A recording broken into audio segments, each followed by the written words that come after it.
screen. Correspondingly, digital image multiplication and image brightness, polarity and image sharpness, reticle color and reticle patterns, where there are 8 reticle patterns available for selection. Quick press the button, power button 3 to cycle through the sub-menu options. This seems kind of complicated. So hey, are you like me? Did you finally get your Bearing Optics Super Hogster after that long wait? If it's 2021, you had a long wait before your thermal optic came in. And then you have this instruction manual. Now, I can be as bad as the next guy where I can ignore the instruction manual, but I can tell you that initially this seems complicated, but give me just a couple of minutes.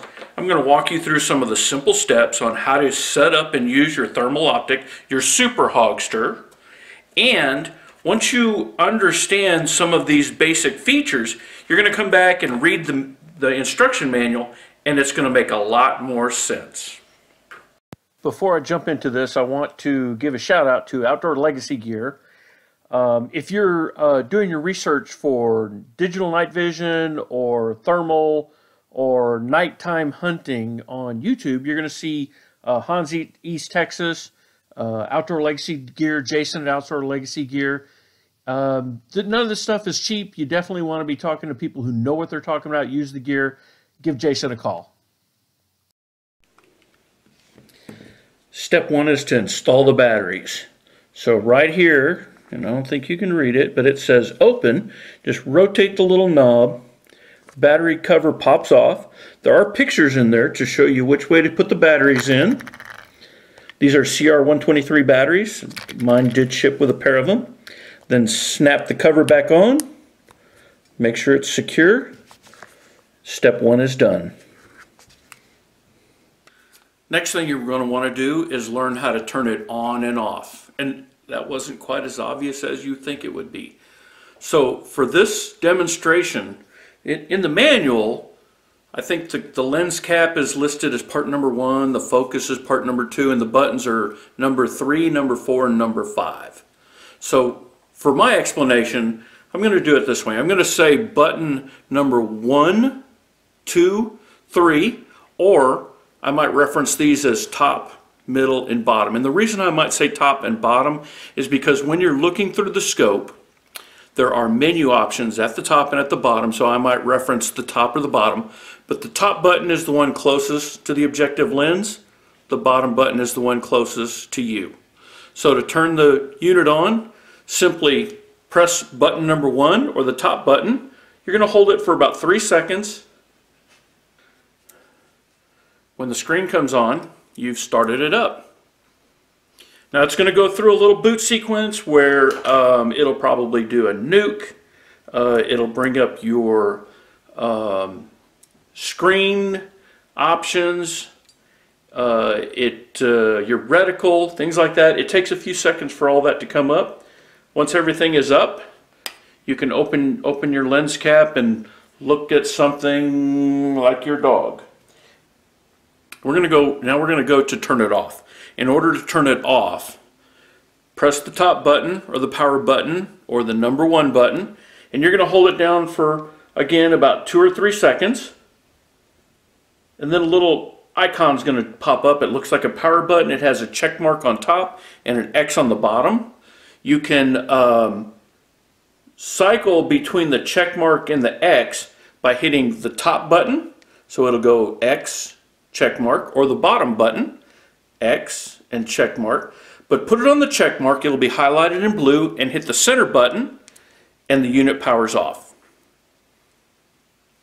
So next thing you're going to want to do is set the diopter. So turn the unit on, hold it for about 3 seconds. The screen turns on. And you might want to do this with the lens cap closed because you don't want to be looking at anything except the icons that are actually on the screen. So give it a few seconds for everything to turn up. There'll be a few icons on the screen. Once these show up, grab your diopter adjustment here, rotate it left and right until your objects in the screen are clear and in focus to you.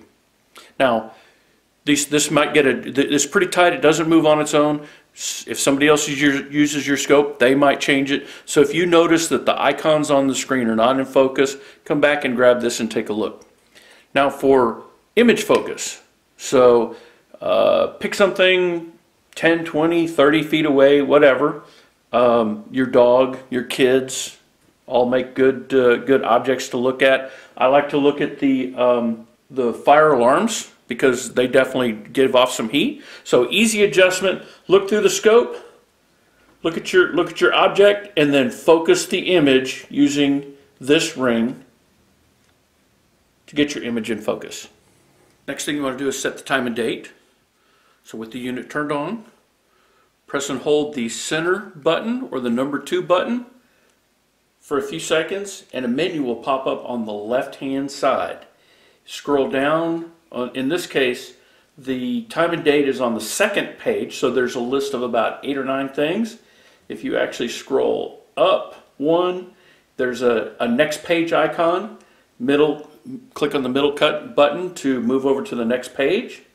Then you scroll down about 3 or 4, and there's a clock face. Click the center button to enter into that menu.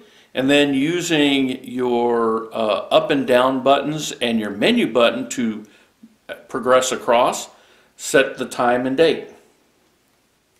At any time that you're inside of that menu, you can press and hold the center button for a few seconds and it will kick you back out of the menu. Or if you just hold on for a few seconds without any action, and it'll automatically kick you out of the menu. Next thing you want to do is you've got a decision to make. Do you want the scope to auto nuke or recalibrate itself for you, or do you want to manually do a button press to make the unit do the calibration from your input?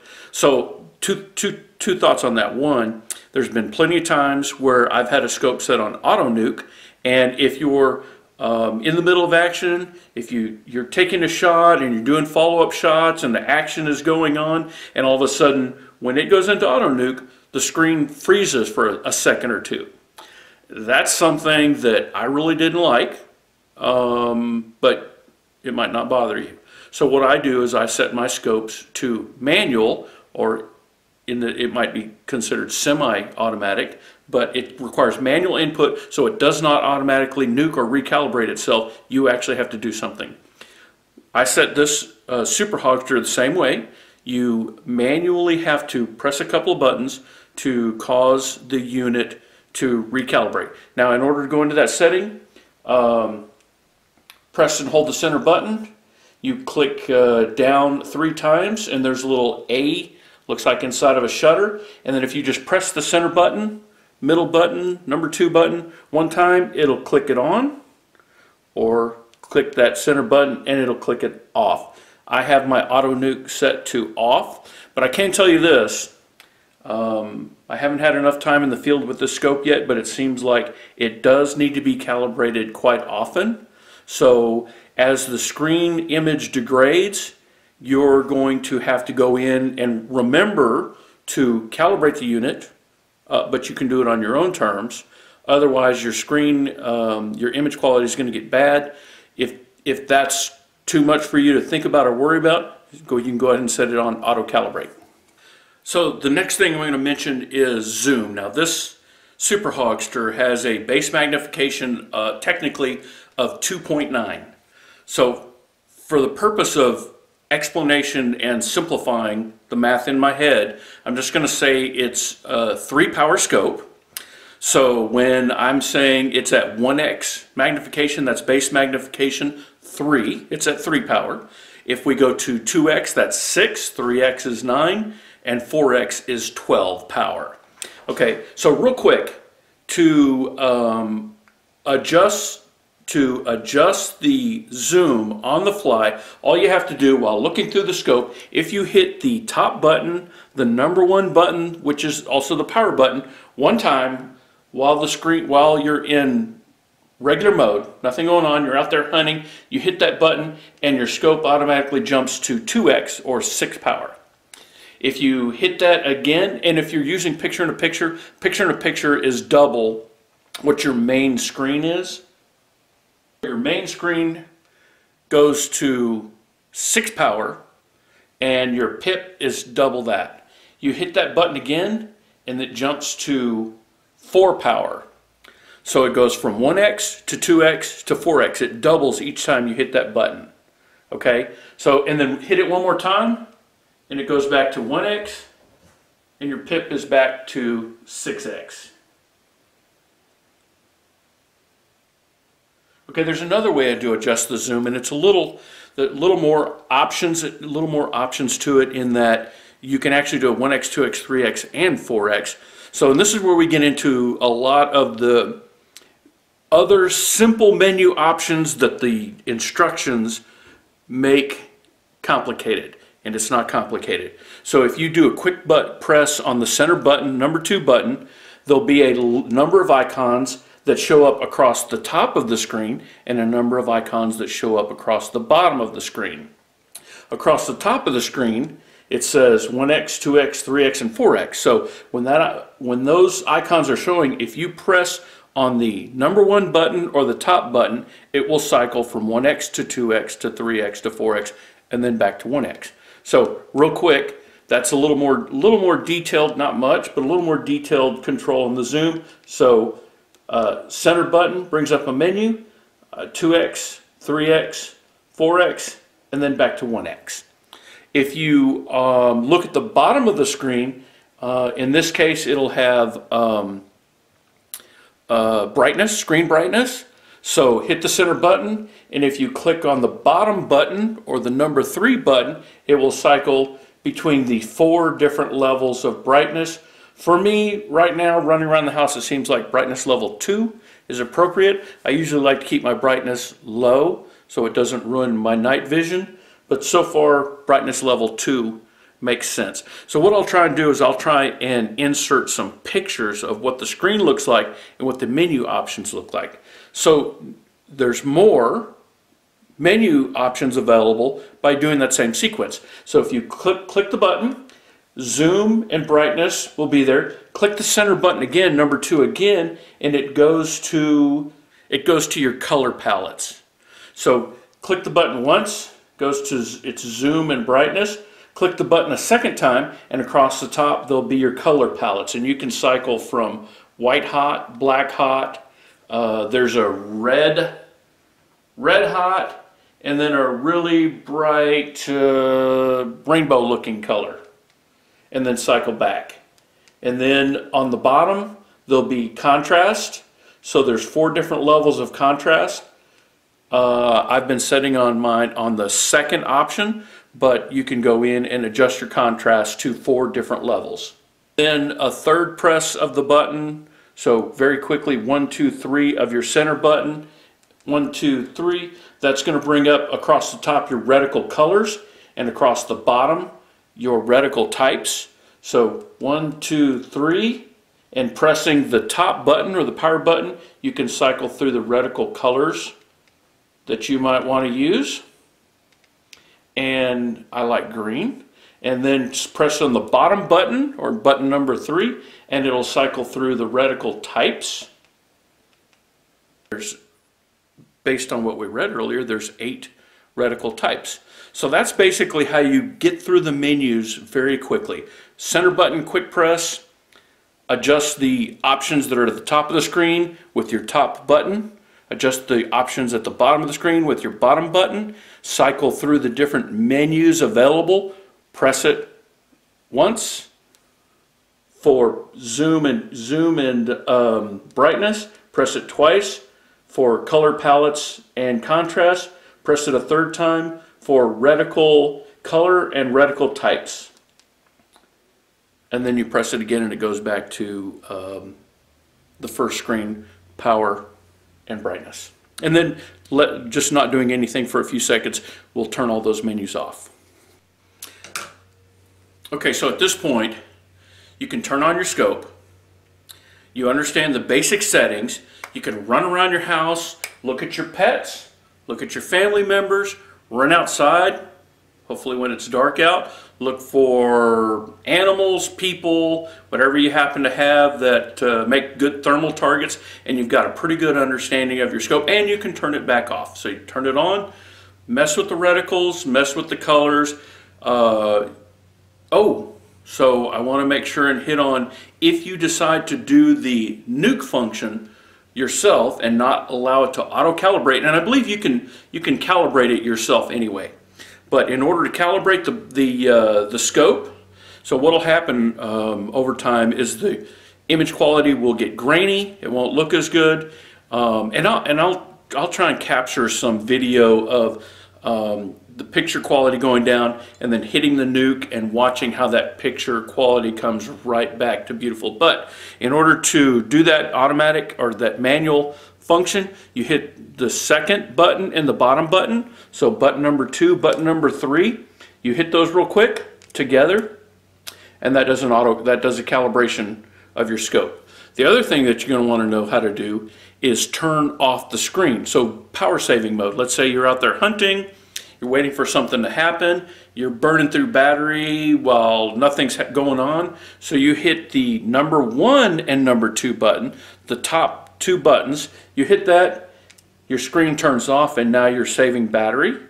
And in order to bring that back, you simply quick press of your center button and your screen is back. Okay, another setting that's going to be important for you to understand is the pip. Now personally, I like to have the pip. I like to have the widest field of view that I possibly can, so I have a better situational awareness of my target and what's going on around my target. But then I also like the pip, which has the added zoom capability, which helps me in delivering a more accurate shot. So I always have the pip turned on. The pip screen, the picture-in-picture screen, is not so big and not so obtrusive that it interferes with me using the full screen. Now, at times, I'm sure I'm going to have full screen mode, and I might just leave it at 3 power and be perfectly comfortable with shooting at 3 power, and then I might bump it up one time to 6 power if it makes sense for me. But my preference is I pretty much keep the pip turned on at all times, and I use the pip screen for accurate shot placement, and I use the full screen for my situational awareness. So in order to set the picture-in-picture turned on, press and hold the center button until your menu pops up, a couple of seconds, and then if you go down 1, 2, 3, 4, there's a pip screen, a picture, and you press your center button to turn it on or turn it off. So real quick, turn your pip off, turn your pip on, and I'm going to go ahead and do this. I'm going to go pip off just to see how quickly I can turn it on.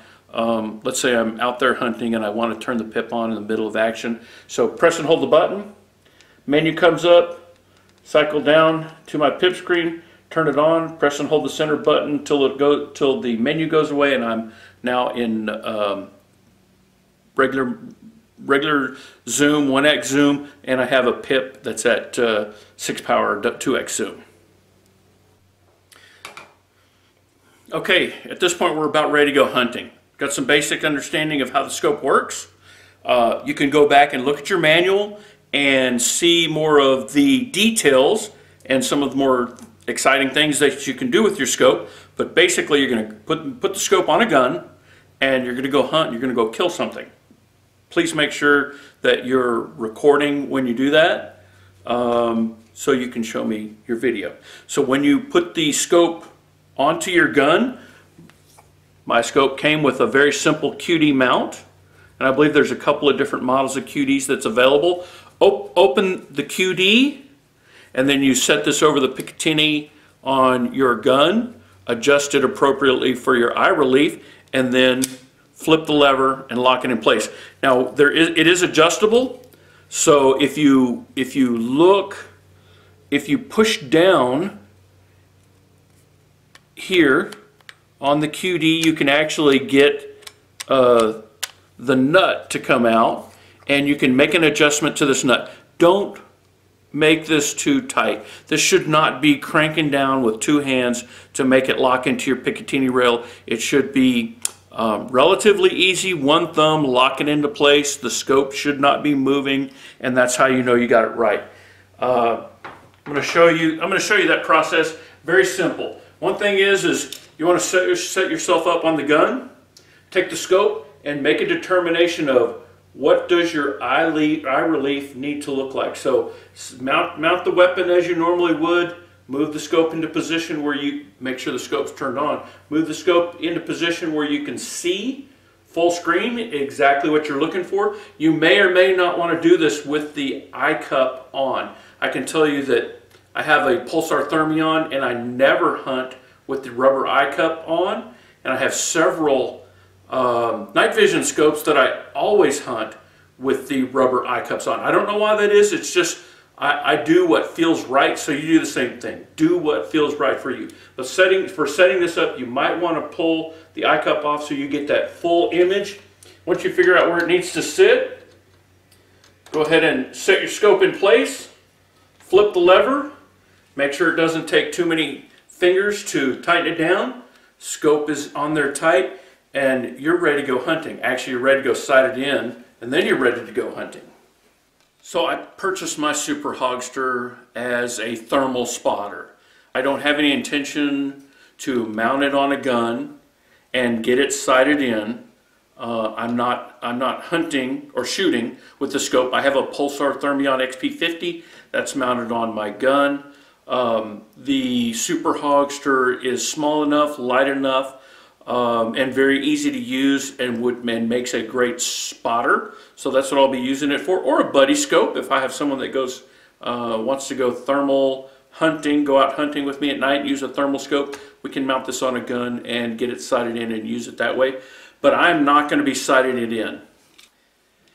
If you are mounting this on a rifle and you are zeroing it to that rifle, there are 4 different profiles that you can use. So that means you can have 4 different rifles if you want, or you can have 4 different bullets or 4 different loads, or even 4 different ranges for an individual rifle. But you have 4 different profiles that you can use, any combination that you want between rifle, load, range.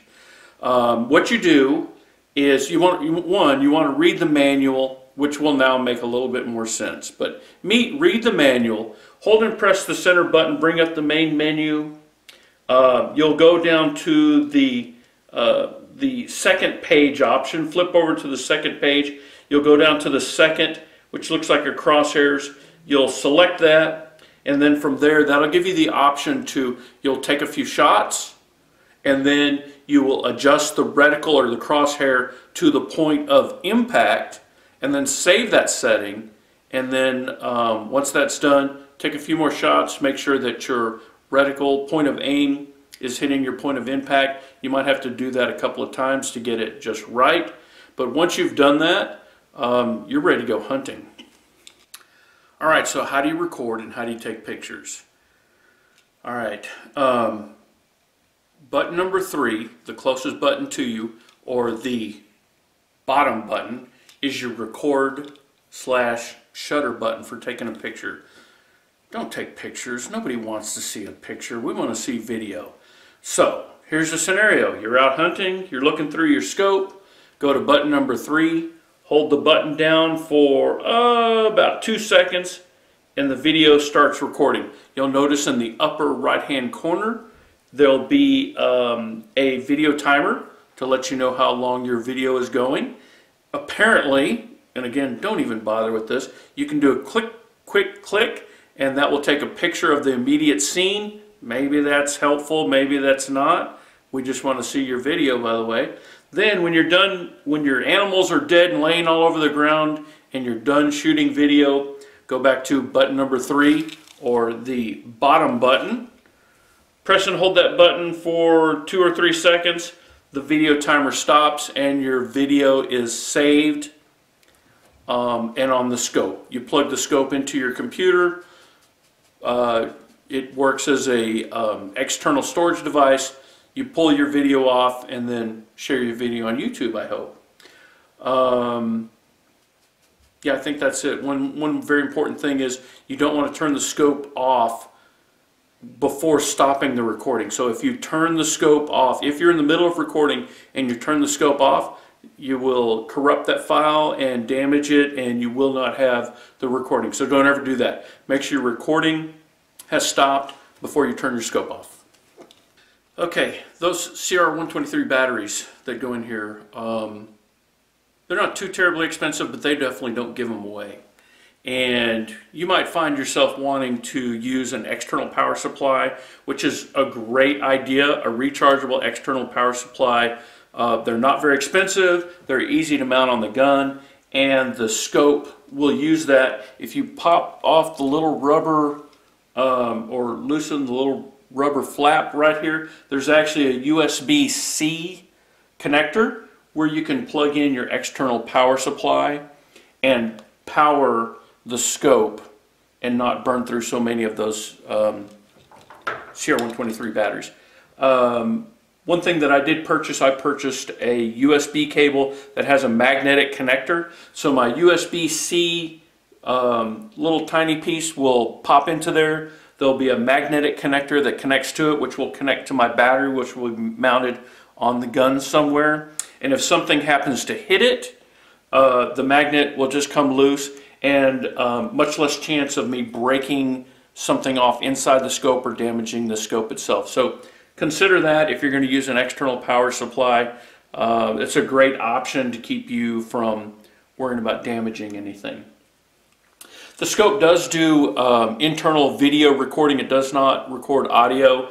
That USB-C is also for external DVR if you want to use an external. I'm not sure why you would do that. If the internal is built in, then that's great. The only thing that it doesn't have the audio. And audio is always exciting with your hunting videos. Nothing better than hearing that gunshot. So you might want to figure out how you can record audio and include that with your video to make it just that much better. Okay, so that's my video. I'm going to wrap. I'm going to say that if you are a Super Hogster user, if you have one of these scopes and you have some tricks and tips that are going to help people out, put them in the comments below. Otherwise, I hope you're a new Super Hogster user, and I hope that the video was short, and I hope it helps you out. But that's my intent. Short and sweet, and help you out with some of the simple explanation of how to use your scope. Now you can go back and look at your owner's manual, and it will make a lot more sense. And you can dive into the more detailed instructions, capabilities, and features that I did not discuss. So yeah, that's a wrap, and thank you very much. Oh, don't forget to save your videos, post your videos on YouTube, and ping me and let me know that you put your videos on YouTube. And I'm going to do the same for you.